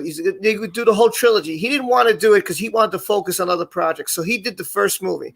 Then they weren't sure what direction to go, and they hired all these different people. And I was sitting there like, how are you going to have different people with a trilogy? You can't do that. You're going to have someone write it. Fine, you want to have different directors? Okay, fine. But when it's a story and it's a trilogy, it's got to be one way because everybody is going to have a different version, such as my version, Scotty's version, Jeff's version, Shad's version, and Luke's version are all going to go different directions. And you can't have a trilogy. You want to have a solo story? Fine. This is there's just one story for me and one story for you. But you can't do that because what happened here is they really had no plan. Johnson took over the reins, like to hurry up right away. We got to get this movie out. And all we're going to tell you, Ryan, is this and this. That's it. Go. So while The Force Awakens was finishing up, he's already starting The Last Jedi. I'm like, yeah, but you don't have a story. You just wing it. Here, you take over the movie. Go ahead. Like, wait a minute, you're Lucasfilm. You should have sat there and said, okay, this is what George wrote. Maybe we should tweak this, tweak that, tweak this, change a little bit. We'll add some of our characters. So this way we can do another trilogy. That's the route I would have said. I would have said, we'll put in Rey and Poe, and this way we can give them a backstory. And that backstory could have been Rey on the planet. And it could have been Poe, Finn going through this thing with the order. Like, man, I don't want to kill these people. I got to get away. I got to find a way. Give them a story. And then you have a whole trilogy to give us more with them. And that's what they should have done. But they rushed it. It was about making $4 billion back. That's all it was. Making money. And so JJ, what did he have to do? Well, Johnson killed my villain of the trilogy. Thank you, Ryan. Thank you for killing Snoke, who was the villain of the trilogy. You killed Luke, Well, now what am I going to do? Because now that guy would have been them two fighting at the end. They could have killed each other. Who knows? But you ruined that for me. So what did JJ do? He made a movie. You didn't see Rose Tico, right? And I'm not blaming Kelly Marie Tran. She's was great. She did what she could do with what she was given. You know, I'm not blaming her. I don't know why people hated on her. She didn't write the movie. If someone said, "Hey, Rob, you want to be in our Star Wars movie?" Okay, yeah, sign me up. What do I have to do? Sorry I'm doing what you want me to do. I'm going to do the best I can with what you're giving me. But it's not. You say? Sorry. Yeah, I got to get going. Sorry to interrupt you, by the way, but I got to get going. But it was good being here and talking with you guys. No problem. Yeah, good talk to you. Yeah, glad to I'll see you on Yeah, nice to meet I'll you see too. you Sunday 2:00. Yep, Sunday 2:00. Sounds good. Anyways, you guys have a nice one. Take care, man. You Thanks too. for coming on. See you, man. You too. Bye. Hey, Rob, I was going to say something. Apparently, in a way, JJ was left to pick up the pieces after what Rian Johnson did. You know, figure out what to do with Luke, how to bring in a villain. If there was going to be a villain, they could have easily made Kylo the villain. I know that Duel of the Fates, I think you can say technically Kylo was definitely more of the villain in that one. I don't know if you read the Duel of the Fates script, but what did you think of that one? Did you think that one was better or pretty much meh? Oh, me? Oh, you're talking about Colin Trevorrow, right? Colin Trevorrow. Call tomorrow. Yeah. You know, I don't know. I mean, it was okay. I don't think either one blew me out the water. I don't think either way they went would have been like, wow. Like, I would have liked it better if they did keep just Kylo, because what JJ did here is now kill the lore of Anakin Skywalker. Now Anakin is not the chosen one anymore. So now she's the chosen one, right? Rey's the chosen one. Then Rey chooses. So let me get this straight. Rey chooses their name. Rey takes his X-Wing. Rey takes the Falcon. Rey took their sabers. Basically, Rey took the titles. Lando. Yeah, what did she do? Yeah, exactly. Like, okay, first off, Lando Calrissian was the original owner of the Falcon. I mean, there was others before him, but if anybody should have got the Falcon, it should have been Chewbacca saying, "Hey, look, I want to ride with Lando." Okay, it's not mine. Chewie, it's yours. You know, you should inherit it, or Leia should have inherited too, because she was technically married to Han. So it should have either been Leia's or Chewie's to decide who gets the Falcon, not just I'm going to take it because I have the Force. So what? Yeah. So what does that mean? Seriously, I don't get it. And so then she picked Skywalker at the. Again, I did a video how I would have changed it. What I would have done was, because Palpatine goes, if you kill me and you're my granddaughter, all the Sith are going to become you. So what I would have had was all of us, the whole ending when she buries the lightsabers, and at that point, she would have buried the Skywalkers forever. And then I would have turned around and said, who am I? I'm Rey Palpatine. And I would have had her choke this poor woman or slice her or whatever, and you would have seen the teeth. She would have put the hood on, and she would have walked out, and people in the theaters would have been like, what just happened? Yeah. What happened was you didn't get a happy ending. And Finn would have felt that. Finn would have been like, no. And it would have been like, what's happening? What's happening? She would have played everybody. And that would have been my next trilogy. Would have been Rey on the dark. Now Finn trying to figure out, what the hell do I do? How do I fight Rey? I cared about Rey from day one. Now I have to take her down. What do I do? And she would have took over the final order. She would have now took the whole thing over. That's what I would have done. What I also thought was stupid about this movie, and I don't know if you agree with me, how do you have all these Star Destroyers with, this laser that destroys planets stuff, and they're all together, and you take down one thing, and they're all done, and that's the end of that. Like, that space battle, I was expecting this epic, phenomenal space battle, and it was crap. It was what happened here? Why weren't these ships sent out to different planets? Why weren't they threatened? Like, what are these ships doing here? What is this ship doing in this system? What are we going to do about this? There's ships all over. If we don't do, who's controlling this? Why did we get that? These ships should have been out on every planet. This guy should have been threatening everybody. They killed Finn's character. And by the way, John Boyega has gone out and like Mark Hamill has, and he's been so, they fucked this whole story up. They fucked everything up. They killed all his character does is scream Ray throughout the Yeah. entire sequel trilogy. Yeah, Yeah. he's I mean, Ray. Right. Yeah, that's all. That's what Finn was. I mean, at least in Duel of the He was Fates, it's cut. like Yeah. they were trying to give him somewhat of an arc. Which here's what I would have combined some of the good things about Rise of Skywalker and combined some of the good things about the Duel of the Fates and put them into one. Like you involve Finn's arc, being a little more complete and him doing something, and involving Coruscant. That would have been kind of an interesting place to return to. I was always wondering what happened to Coruscant. At least that's one of the things I liked about Trevorrow's script. But of course, the things that didn't make sense is how fucking Kylo Ren killed Rey's parents. That didn't make any sense at all.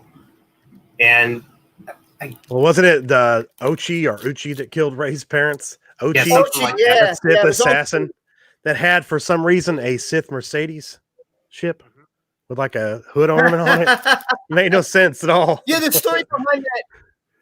Yeah, the story behind that was he was hired. I guess was it Kylo or was it Palpatine who hired Ochi? It's Palpatine. I don't remember. Yeah, That it's Palpatine because he wanted Rey back, and that the Rey's father was a clone of Palpatine, but he was a failed clone. He didn't have the Force for some reason, so Palpatine wanted her, and they hid her. But Darth Uchi found them. He's not Darth Uchi, but that's what I call him. But yeah, he found him and he killed them. So yeah, it was with that knife, that same knife, that ceremonial dagger with a map on it. That's what he used to kill him with. Yeah. So One thing so that weird. one I thing- mean, go. go ahead, no chat, go. One thing that doesn't make sense to me, Rise of Skywalker, is how Palpatine kind of just like made all the ships. Like, how did he get that many ships? Who was manning those ships? Mhm. And one of the other things, I watched a video on it. Why do they come from the ground? Like that how is- does the logistics work on that? I don't It understand. doesn't. yeah, I'm wondering Yeah. how the road was able to assemble the Empire. Did he have some secret connections or something? I mean, it's a very visually well done scene. I'll give it that. Yeah. But how he managed to get all those Star Destroyers, whether they were 100 or 500, I don't know how that was physically possible to do. I mean, was he in control of them? And as much as I like Richard Grant as General Pride, if anything, he should have been like the almost similar to Thrawn character that should have been introduced in the Force Awakens, not someone that just came out of left field, out of nowhere, because supposedly he served underneath the Emperor back in the original trilogy days. Yeah, well, in the books, Hux's father is what brought the Empire to the First Order. He was the head general to do that. That's why Hux had kind of a place in it. But if they wouldn't have screwed up Hux's character in 8, it would have been fine in Episode 9. But of course, they made him an oaf, like a complete idiot, in Episode 8. So they had to bring in somebody like Pride to kill him and become the new version of Hux. And also, don't forget, it takes 50,000 people to run a Star Destroyer. So where did they come from? 50,000 people. Well, yeah, according to what I've read, and I'm not saying this is great. Remember, it was 30 years. So obviously, after the Empire lost, they signed this peace treaty. They lost the Battle of Jakku. I did a video that's way old. The Battle of Jakku, which I thought would have been a fantastic movie to tell, and I think Disney really messed up on that. They should have told that before they released this sequel trilogy.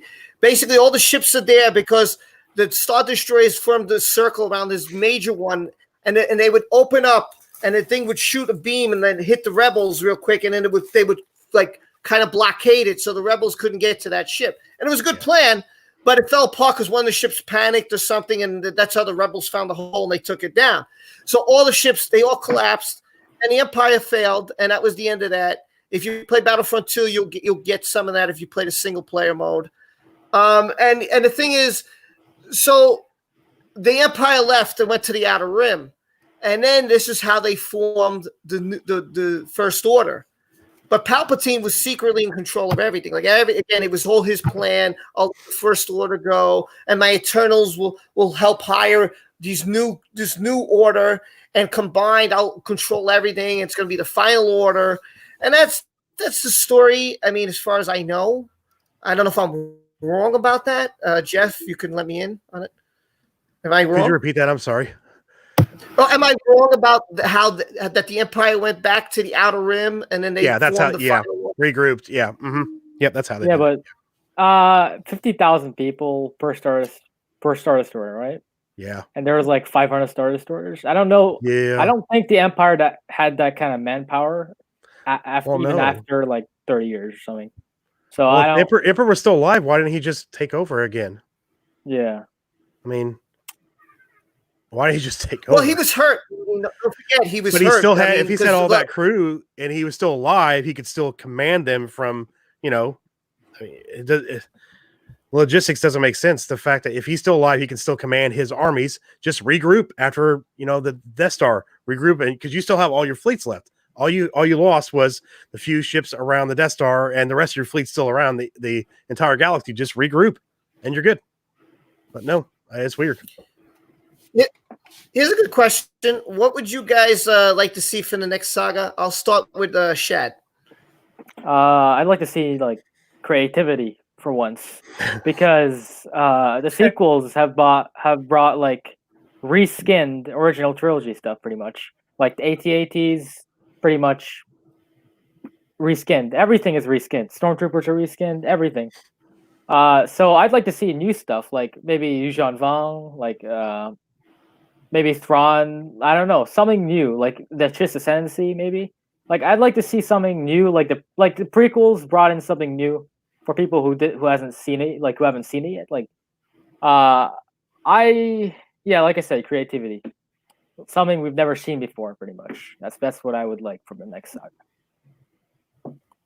Scott, what would you like to see? Well, one thing I definitely agree with Shad on is the fact that we need some creativity, but we also need some well-developed characters that have a purpose, that have a very well planned out arc, and that are executed to the certain standards.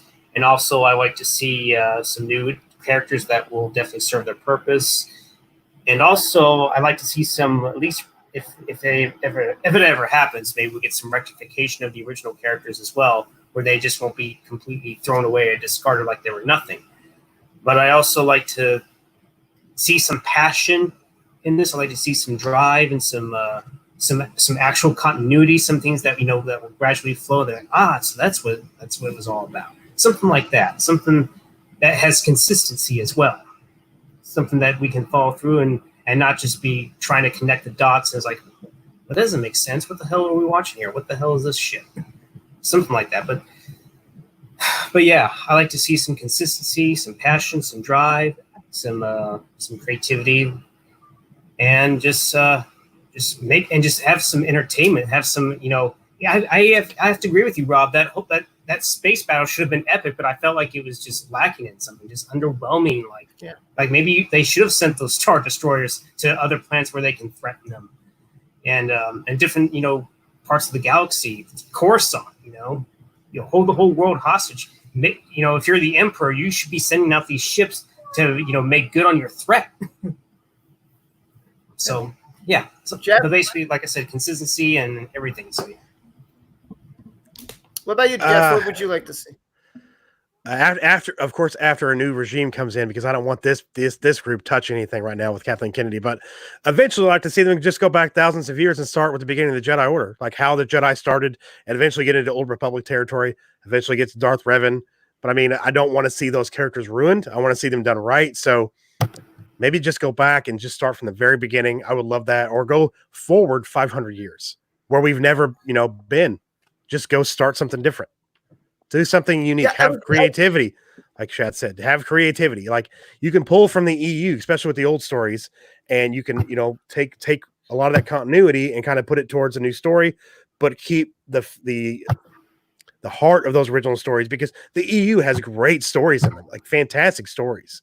The fact that they just wiped them all off the map makes no sense. I mean, they had a lot to work with. They could have told those trilogy stories, set after Return of the Jedi. There were some great stories to tell, but then instead they had to just get rid of the old and bring in the new, and it's unfortunate. But I would like to see them just go back and start over like at the beginning.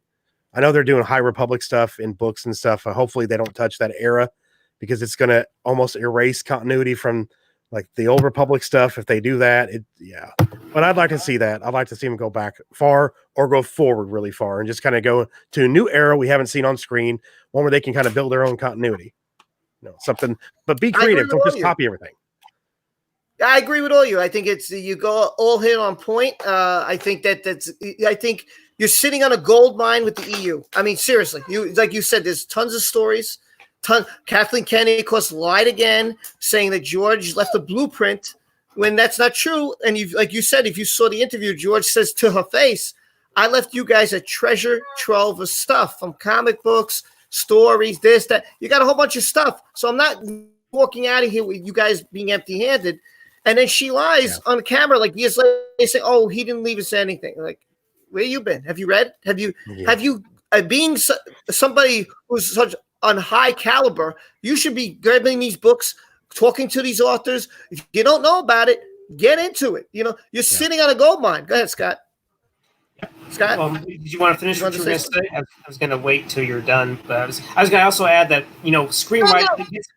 I was going to say get some screenwriters or storytellers that know what Star Wars is about. I mean, you don't have to be a hardcore fan, but have some have some understanding about the franchise as a whole. Dating back from when from the original trilogy to the novels. The expanded universe. Bring some of those elements in there. You need to get some writers that actually give a shit. Writers that know how to write characters better and develop them and develop new characters that will eventually take over the lore and preserve it and respect it. Something like that. I just wanted to throw that in. Yeah.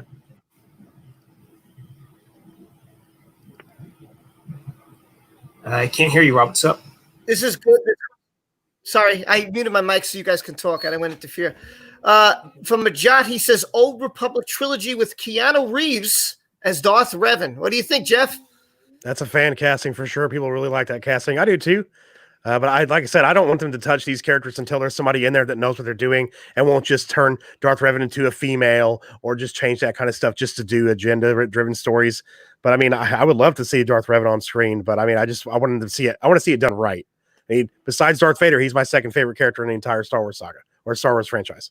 So don't touch it unless you know what you're doing. All right. I agree with you. I agree. And I don't know if they know what they're doing. I mean, seriously. Yeah. Hold on, I want to put this up. So Majat thought the Empire sent the last of their troops to the battle. Here's what happened. Some of them refused to give up. Some of them didn't want to sign a peace treaty. Those are the ones that fought. The rest of them said, well, we don't want to fight. The Emperor's killed. We're done. We are not going to fight. We're going to go back to our world. We're going to go back to where the Outer Rim, where we're stationed. We're going there. The rest of them said, no, we're not giving up. We're going to fight. We're going to take them down. This battle's not over. So the ones that stayed, and the other ones left. And then finally, when they got defeated at Bao Jakku, they said, well, listen, we got no direction here, kind of like Disney. We got no direction, so we got to sign this peace treaty so this way, we can live our lives on our planet. Because they had their own thing going on in their planet where they came from. And again, if you ever saw Battlefront 2 and you played a single player game, that's where most of that comes from. And there's also the book, I think it's called Aftermath. I think that's the book. And that explains the Battle of Jakku. And I have to say, if that became a movie, I'm telling you, they're sitting on a gold mine here. They could do that movie. They could do the EU stuff.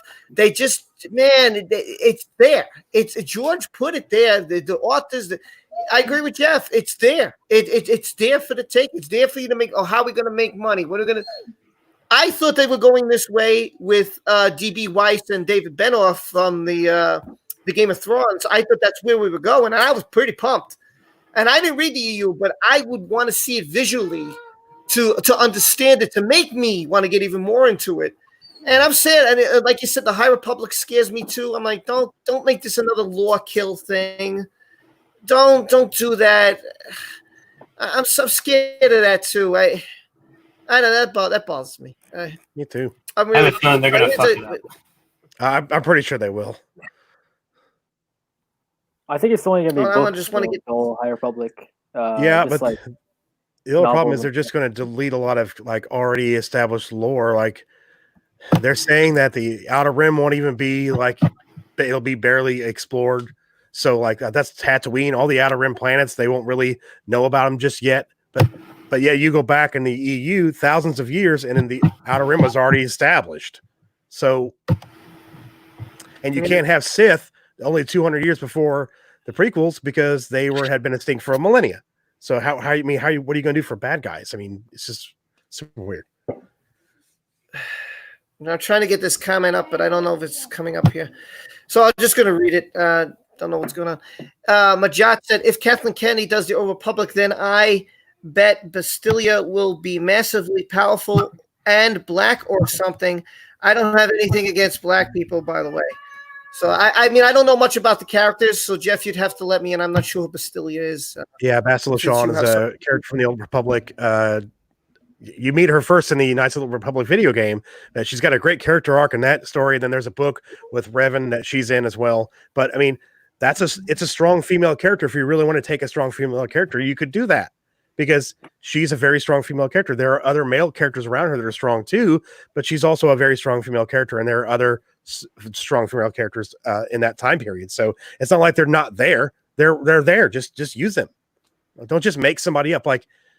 Rey, the Jedi aren't superheroes. They're just, they made him made her so too powerful where she looked like 1,000 rocks, and it took Yoda's strength to catch those rocks that Dooku was dropping down on Anakin and Obi-Wan. I mean, yeah, just completely ditched the lore. It's unfortunate, but yeah, there are characters there. Just use them.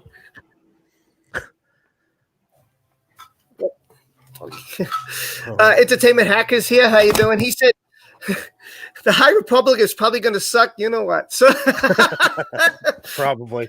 He's probably right. Yeah. So, yeah. Hold on. My dog is in the way. Stop. I love you. Okay. Oh, this is a good one. Hold on. Zach again. I'm Zach. Zach, by the way, thanks for the questions. All of you, thanks for stopping by. Majat, King James, Hacker. Thank you all for coming here. Hold on. And Lost Jedi again. Is that what's his name? Lost Jedi. I lost Jedi it. 22. Sorry, yeah. My thing is a little slow here. Lost Jedi 22. Yes. Thank you again for the super chat. Zach again. He writes, "I'd love to have the Force Unleashed be canon. Have you guys played the Force Unleashed? Yes. I have not. Have you guys played it? It's been a while. No. It's a fantastic game. Yeah, I agree. It should definitely positively I actually disagree with that. I think it muddles things up a little bit too much. Yeah, I think it muddles it up too much. I don't think it kind of messes up with arc of Vader and Luke. I don't think he's way too powerful as well in the video games. It's like he's basically the Superman of Star Wars. Like he could beat anybody. He could beat Vader, beat Sidious, everybody. I feel like maybe like a dumbed down version would be fine of Starkiller, but not like his full potential. It's a little too much, to be honest. I believe even in the old EU stuff, it was considered an alternate timeline, I believe. So yeah, but they were fun to play. But yeah, I agree with Shad. Yeah, he was overpowering. I'm gonna agree there too. But he didn't beat Sidious. Because again, spoiler alert if you haven't played it, it is a fantastic game. At the end he stands up to him, but he winds up dying, and Vader and Palpatine are over him like, yeah, okay, well, it's tough, and they walk away. And then when they start the second one, he's a clone. I mean, at least my understanding, it's not him, but you're left wondering, did he survive? Is it him? But according to Vader's, I tried all these clones, they failed, but you seem to be the one that's survived. So, the bottom line, which I thought about Star Wars, maybe not everybody knows about that, is that Palpatine, he played everybody. I mean, seriously, he played every single person from Jedis to Sith. All he cared about was having power. And I'm going to prove this to you. He had, let's go through his list. He had Darth Maul, and he died. And Count Dooku, he died. He had Vader. When Luke beat Vader, he was looking to get rid of Vader. He's like, okay, good. You're the next powerful guy. Oh, why don't you join me? Yeah. We don't take your place. So he didn't care about his apprentice. He never cared about his apprentices. He just pretended he had to lure Anakin because he figured, well, if he's the chosen one, guess what? I've got the chosen one. We're going to win now. They'll never beat us because we have the chosen one is on the dark side of the Force. I did it. The only thing I don't get about that, and maybe one of you three can explain this to me, if Padme is dead, and the only reason he joined Palpatine was to save her life, at this point, why would he possibly stay with Palpatine at this point? His wife's dead. Why would he care? I never understood that. I mean, I don't know if any of you guys got an answer for that, but I thought about it a lot, and I was like, if your wife is dead, and that was the whole purpose of joining, was to save her, because you had this vision in your head, and he said, I'm sure together we'll find a way to save her, but she's dead now. Yeah, I don't think he had So any purpose. everything you did. Yeah, I don't think he had any purpose in his life, like after Padme died. So I think that he just like he probably felt like that's the only thing. The only person who cared even a little bit, who was his friend, was Palpatine, and so that's why he went with him. That's what I think, because the Jedi were dead, everybody was dead except for Palpatine. So he's the only one he has, pretty much. I guess I'll chime in. I think it's because there was really nothing left for him. That was the only. I think it's because it was the only path he could take. It was too late for him to go back on what he chose as the dark side, and plus, like even Chad said, Palpatine basically was like a father figure to Anakin. He always oversaw what Anakin did, and he was basically the closest thing as a father, because of how he always praised Anakin and always said they had a lot of potential and he had everything going for him pretty much. And her being dead, pretty much sucked every last good thing about, his intentions. But anyway, you slice it, there was really enough. It was too late for him to turn back. Plus, he had already had a lot of power. He's the most feared person. He's the most powerful.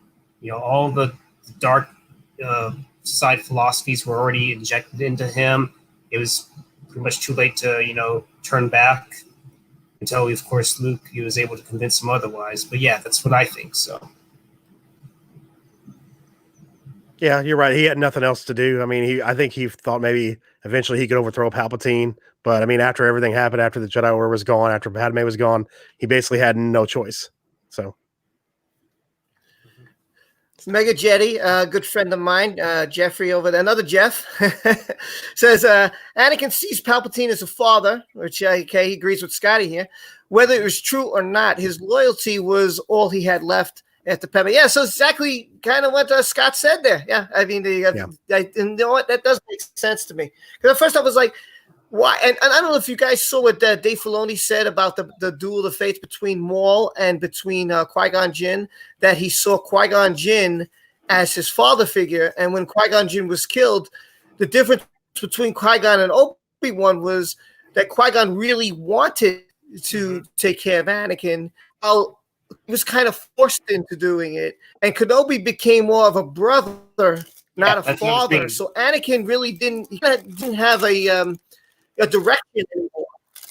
And I thought that was beautifully told by Filoni. And this is why, and this is going to bring back, before I have to end the stream, this is going to bring back one more point I want to make.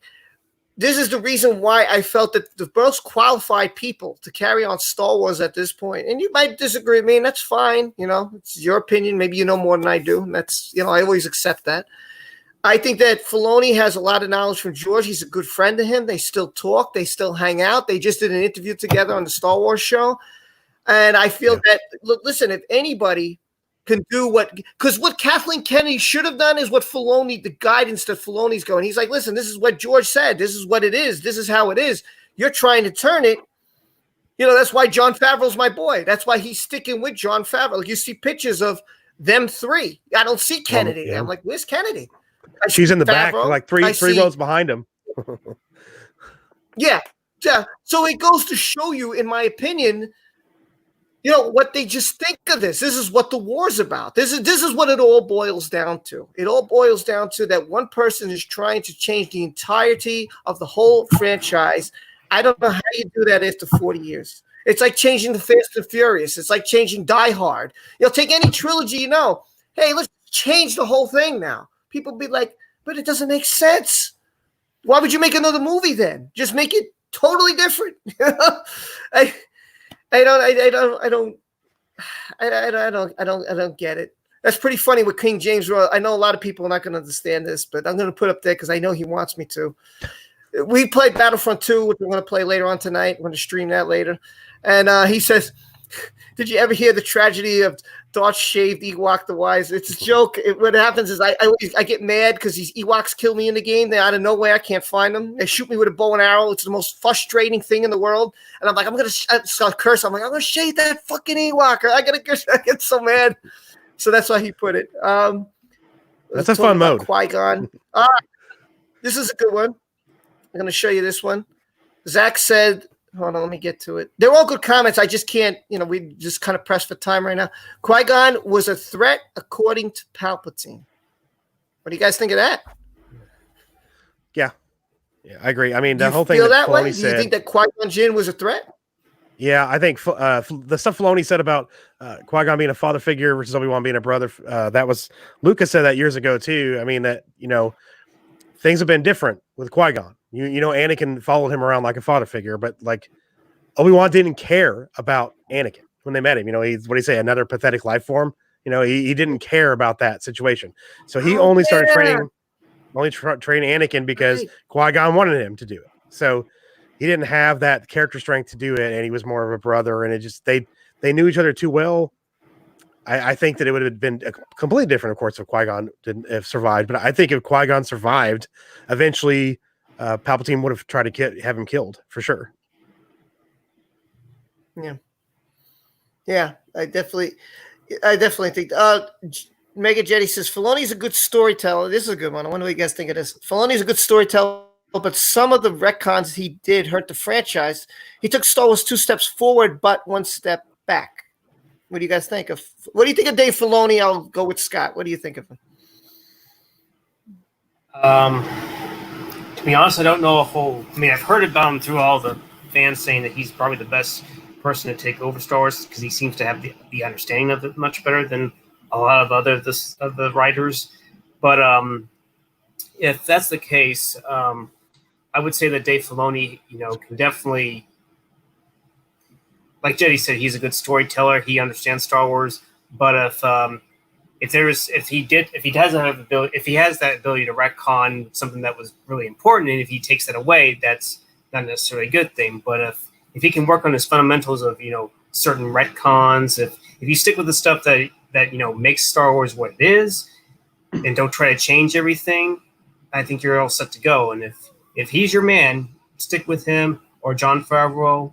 Have them both collaborate on projects that can definitely take this franchise into a more consistent direction, so to speak. What do you think, Jeff? I like Filoni to an extent, but like I said, there's some stuff that's come out about him lately that's maybe rethink those thoughts. I do think I like what he did with Clone Wars. I know a lot of people who are EU fans don't like Clone Wars because he retconned a lot of stuff that was already in the EU, and the fact that George did not want Ahsoka to survive Order 66, but Filoni did it anyway. George Lucas wanted her hair dead from Order 66. He didn't want her to survive. He didn't want anybody really to survive. But then we get in the new Disney stuff, and there's like just Jedi popping up everywhere that survived Order 66, which doesn't really make a lot of sense. But Filoni's done some good things. I'm an Ahsoka fan. I do like Ahsoka Tano. I like the character. He did a good job with that. But I think with Rebels, with him, without George, he did some decent stuff. But I think he's better with maybe a story group or somebody else working with him like Favreau. I just don't think he's the right person to take over Lucasfilm. I don't think he could do it. I don't think he has enough. I don't think he knows enough about this industry to do something like that. And I just don't think he could tell enough good stories to maintain that kind of level of authenticity that George could keep. So I think Filoni would be better to do it, or hell, just bring George back. I really want that, but I don't think it'll ever happen. It'd be nice, but yeah, or just bring George Lucas back as a Kevin George Feige Lucas kind of might be figure. That's it. Scott, go ahead. I was going to even suggest that George Lucas should at least come back in some sort of consultant form, because I don't know if he will ever be heavily involved in Star Wars, because he sees what has unfortunately unfolded for him, and I would like for him to save it, but whenever he sold it, who knows what kind of contract was put on him? Like maybe he can't get the rights back unless if there's some sort of clause in the contract that says that maybe he can. That'd be nice, but. Yeah. What do you think, Shad? What do you think of Filoni or Favreau or Kennedy? What's your thoughts on all this? I agree. I agree with them. I do think that Filoni would be a positive direction. Like, but I do think he needs someone who kind of. I don't think he's a natural leader, to be honest. Filoni, I think he kind of just maybe help. He can help, like maybe Favreau should be the head, and then he could be like helping him out. I feel like that would be a more suitable position for him rather than him leading the entire thing.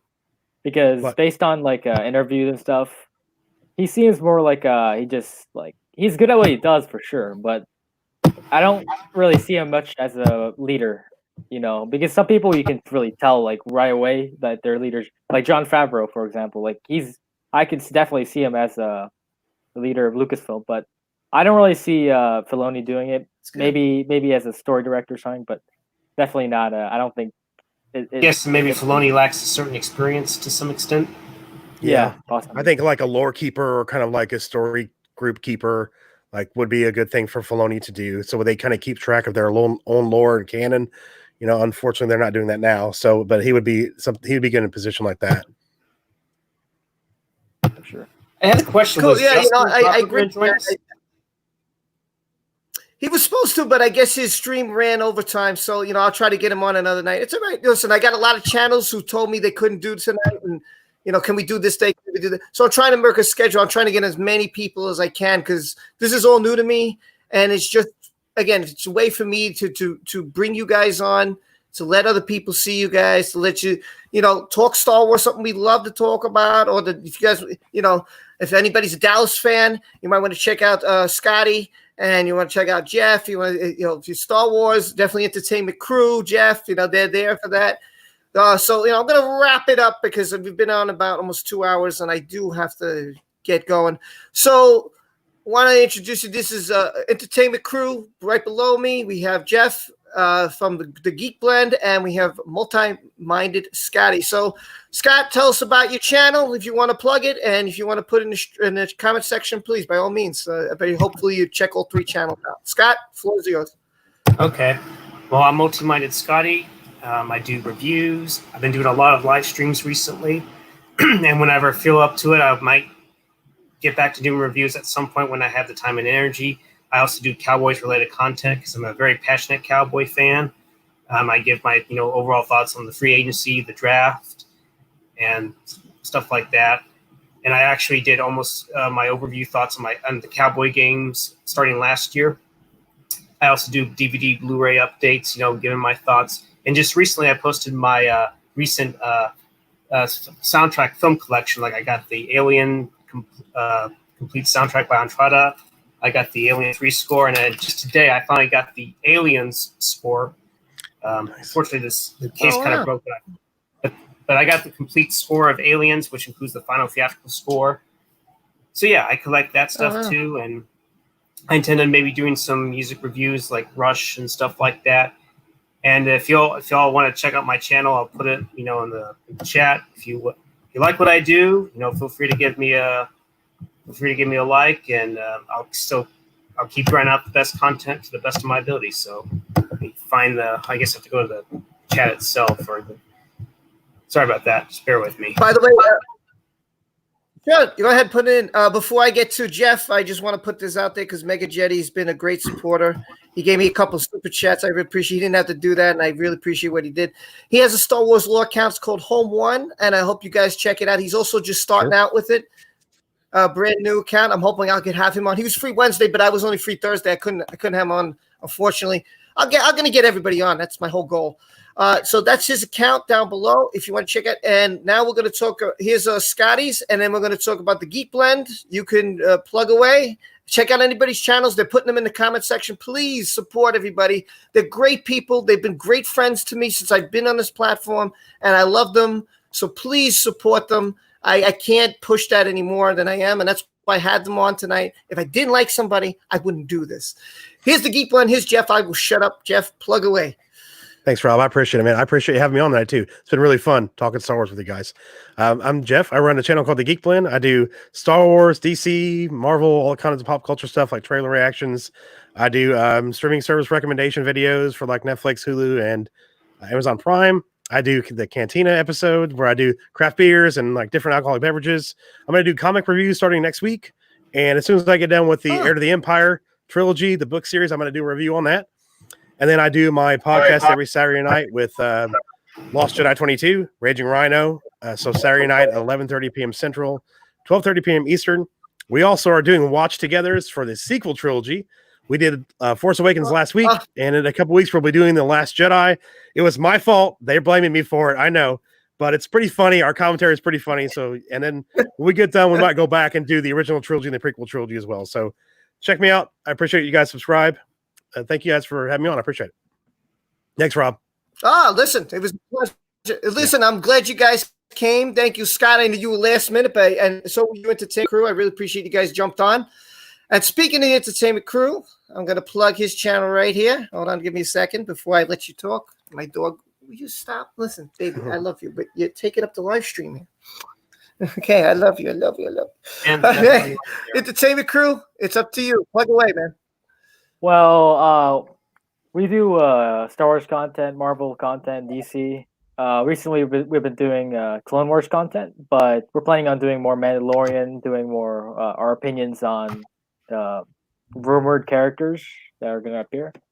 We do verses. We're planning on doing more versus videos and book reviews for Thrawn, Dark Disciple, stuff like that.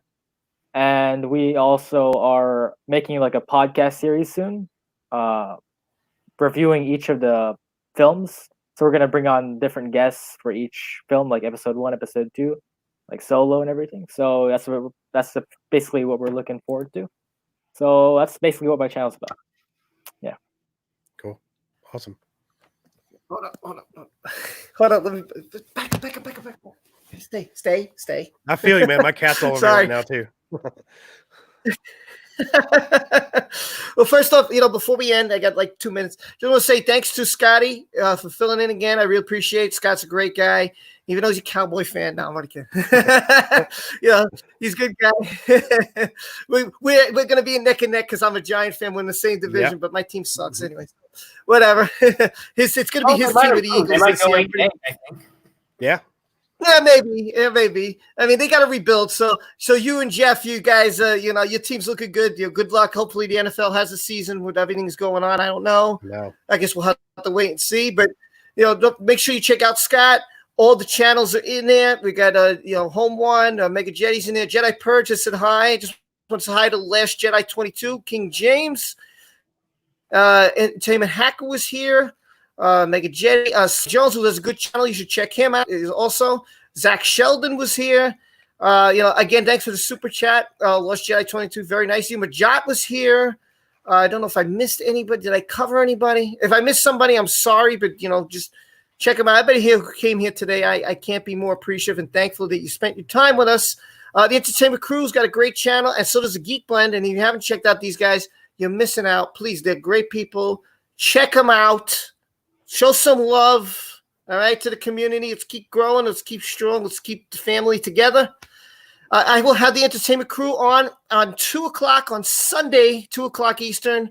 They'll be with the Imperial Academy. I don't know if the Jedi Purge will be there. He's been having internet problems. I might try to sneak someone else in there. Someone's available. I don't know. Geek Blend or Scott, you're more invited if you guys want to join. It's up to you. We'll be talking Star Wars again. Probably Clone Wars stuff. I don't know if you guys are interested, but that's where we're going with it. Anyway, I've got to go. You guys have been great. Thank you so much, guys. I hope you give me a minute before we shut off. I'm going to end the stream. And everybody, thank you. Have a great night. Be safe out there. Give your friends and family, make sure they're okay. It doesn't hurt to send a text or call them up. It really doesn't. And it doesn't hurt to hit the subscribe button. So check out these guys. And I love you all. I'll see you later. Thanks, Rob. I was glad you had me on here. It's been great. Oh, you're welcome. It's been a pleasure, man. I want to have you all on again for sure. Cool. Take care, everyone. Have a great night. Be safe. See you, chat. Safe, y'all. Have a good one.